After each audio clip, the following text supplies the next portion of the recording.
Have Thank you 4% both. growth permanently, that'd be great. Okay, I'm going to hold you to it. Joining us now with more reaction are Florida Republican Congressman Ron DeSantis and Matt Gaetz. All right, good evening, gentlemen or congressmen. I'll start with you, Ron DeSantis. All right, so you're running for governor in Florida.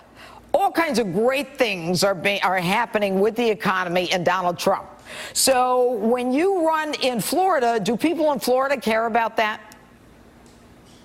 Oh, absolutely, Judge. I mean, we've had a good run here in Florida during Rick Scott's tenure. Now with what the president's doing, particularly the tax reform, because, and Janine, you probably know this, you will know this when you file your taxes in New York, by getting rid of the deduction for the high tax states, that is going to influence a lot of people to pick up and come to Florida, particularly if you're in industries like financial services where you can be here. So I think we're primed to really capitalize off a lot of the good things the president's done. And I think Florida's probably never been in a better position as long as we keep good, solid, low tax, fiscally responsible policies. All right, Congressman Matt Gaetz, you're from Florida also. You just heard Austin Goolsbee talk about the economy as though it's not going to, don't believe your lying eyes. You're kind of like Peter Strzok when he testified before you guys in Congress. Don't believe your lying eyes. What do you say to the Democrats, and how is that going to affect the 2018 election? You think the Americans are going to believe them?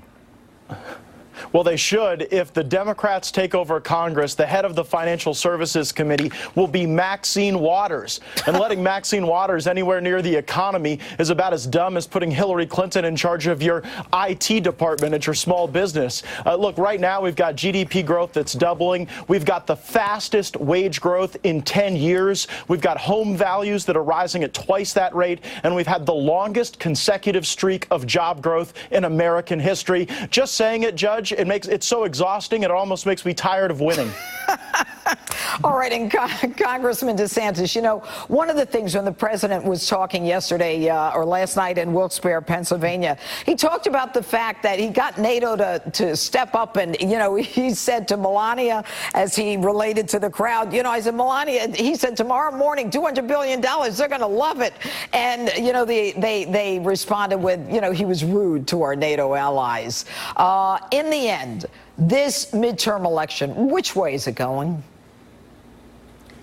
Well, look, Judge, I think it should go Republicans' way. I mean, historically, there's a reaction against the party in power. But I think the combination of a strong economy and the fact that the Democratic Party doesn't have any ideas, most of their grassroots seem to be gravitating towards socialism, like you see with Ocasio-Cortez in New York. That is not a winning strategy for places like Florida and other swing states. So as long as we stay on message, as long as we keep articulating an agenda, there's going to be a positive contrast for us with a Democratic Party that's exhausted of ideas. All right. And Matt, what about socialism? And, America was stunned with the woman here, Ocasio-Cortez, a socialist, supported, and I'm not sure she's willing to fully admit that, but supported by the Democrat Socialist Association. Where are the Democrats upset with that sector of the party? Because if you're not as left as they are, then chances are, I would think that a lot of the more moderate Democrats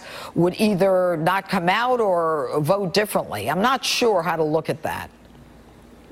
Well, Janine, the dynamic you just described is precisely why there are so many Democrats in the Rust Belt who are part of Donald Trump's winning coalition. We welcome Democrats who want more prosperity. If you want Nancy Pelosi and Maxine Waters in charge, if you want them to rob America of the successes we've enjoyed during Donald Trump's tenure, then I guess vote Democrat. But in Florida, we sure like freedom. That's probably why we're going to elect Ron DeSantis our next governor. And we want to make sure in our state that we're poised to take advantage of this roaring economy that we've created with lower taxes, deregulation, and really trusting the American people to drive their own prosperity so that we're not dependent on government for multiple generations. We become excited and really engineered for success for the long term. Congressman DeSantis, last question. Tom Fitton was just on. They now have evidence that Christopher Steele got paid 11 times in cash by the FBI.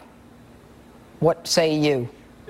Well, look, we suspected he had been paid. They didn't give us straight answers. Then we figured out he definitely was paid, and now this. So I think it further undermines the credibility of the explanations we've been giving, and it shows they knew or should have known that Steele was working on behalf of the Democratic Party, and to pay him like that and then funnel it through from Bruce Orr, that's a big problem with how this whole thing was done. Yeah, but you know what?